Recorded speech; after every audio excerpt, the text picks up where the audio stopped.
হাজার বছর যাবৎ এই দেশে নানান ধর্ম নানান বর্ণের লোকরা আমরা শান্তিপূর্ণভাবে বাস করি। এর মধ্যে কোনো সংঘাত এবং বিরোধ তৈরি করার প্রশ্ন ছিল না।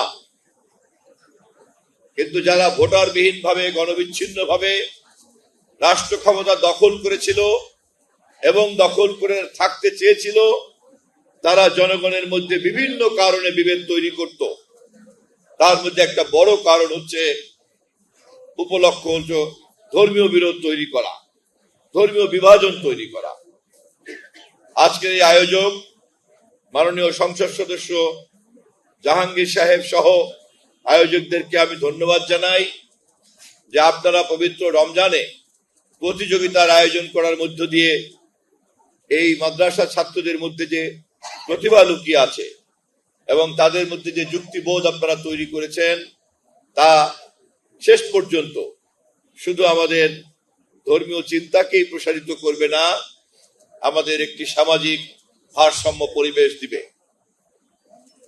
আমরা এমন এক সময় দেশে দায়িত্ব নিয়েছি যখন বিগত সরকারের লুট করে যাওয়া অর্থনীতির কারণে 30 লক্ষ কোটি টাকার একটা ঋণের বোঝা আমরা উত্তরাধিকার সূত্রে পেয়েছি। আমাদেরকে প্রতি বছর বৈদেশিক ঋণ শোধ করতে হবে $5 বিলিয়ন। আমাদের রপ্তানি আয় বছরে মাত্র $40 বিলিয়ন মতো।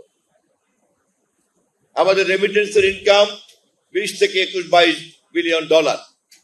অথচ আমাদেরকে আমদানি করতে হয়, আমাদের অর্থনীতি আমদানি নির্ভর অর্থনীতি, এবং আমাদেরকে 60-70 বিলিয়নের আমদানি করতে হয়। ফলে আমাদের একটা ঘাটতি অর্থনীতি নিয়ে চলতে হয়, ঘাটতি বাজেট নিয়ে চলতে হয়, এবং অতীতের সরকারের লুটের কারণে আমাদেরকে এই লুটপাটের অর্থনীতির দায় দায়িত্ব জনগণকে বহন করতে হচ্ছে। অতএব এই সরকারকে এই ভাঙা অর্থনীতি, ধ্বংসপ্রাপ্ত অর্থনীতির হাত থেকে দেশকে আবার স্বাবলম্বী করতে কমপক্ষে 2 বছর সময় লাগবে।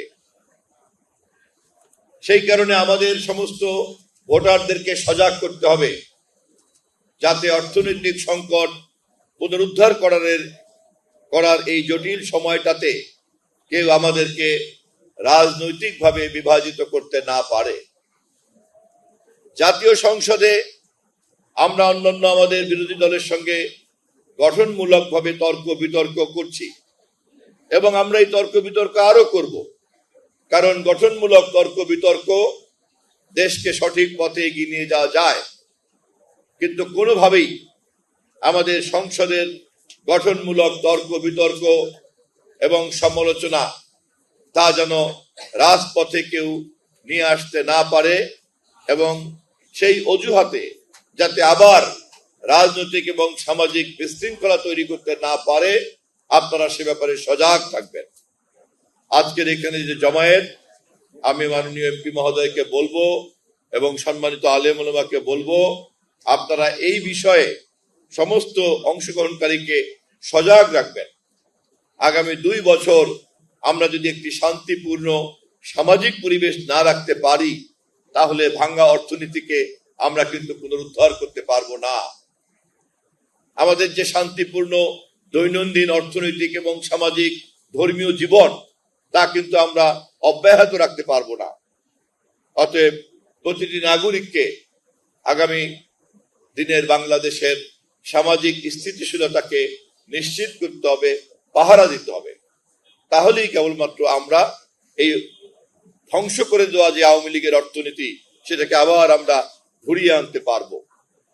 আমরা যারা ক্যাবিনেটে বসি, দেশের নীতি নির্ধারণের নিয়ে কথা বলি, হিসাব তুলতে গেলে আমাদের সকলের মাথার খারাপ হয়ে যায়। এত ঘাটতি, এত টাকা কোথায় পাওয়া যাবে? আসমান থেকে তো টাকা আসবে না।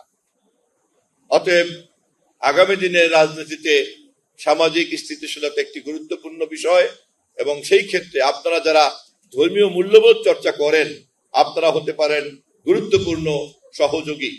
এবং আমি বিশ্বাস করি এই ধরনের মাহে রমজানের প্রতিযোগিতার আয়োজনকে আপনারা শেষ পর্যন্ত সামাজিক স্থিতিশীলতার উপাদানে পরিণত করবেন।